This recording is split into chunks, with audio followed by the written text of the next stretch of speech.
delicious bacon wrapped potatoes. Let's see what's cooking. Let's get the facts.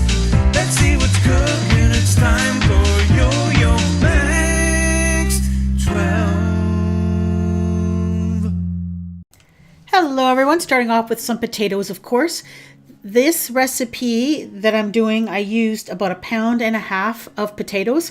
I just scrubbed the potatoes really well and I didn't peel them. And then you're going to slice these into wedge shapes. About 1.5 pounds of potatoes makes about 32 or so slices.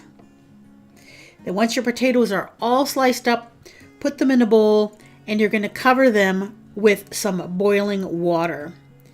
And then let them sit in the boiling water for about 30 minutes. And I think the purpose of this is to partially cook them a little bit, I think. Once the 30 minutes is up, drain the water and then just drizzle on a couple tablespoons of olive oil. And then give the potatoes a toss in the olive oil so that they're all coated with it. And now we're going to prepare a crumb coating for these. That is 1 cup of Italian seasoned breadcrumbs, 1 cup of shredded parmesan, a teaspoon of black pepper, and then I decided to add some paprika, about a teaspoon's worth, and just stir that together. Then you take your potato pieces, just dip them into the crumb mixture, and then wrap them with a slice of bacon. It doesn't get much easier than that. Now note that I had way too much crumb coating here. 1/2 cup of crumbs and 1/2 cup of Parmesan cheese would have been plenty for about 1.5 pounds of potatoes. So once you wrap up your potato piece, you just put it on a baking sheet that's been greased. In this case, I've covered it with some aluminum foil and greased the foil. Just will be easier to clean up. And then I brushed each of the pieces with some barbecue sauce.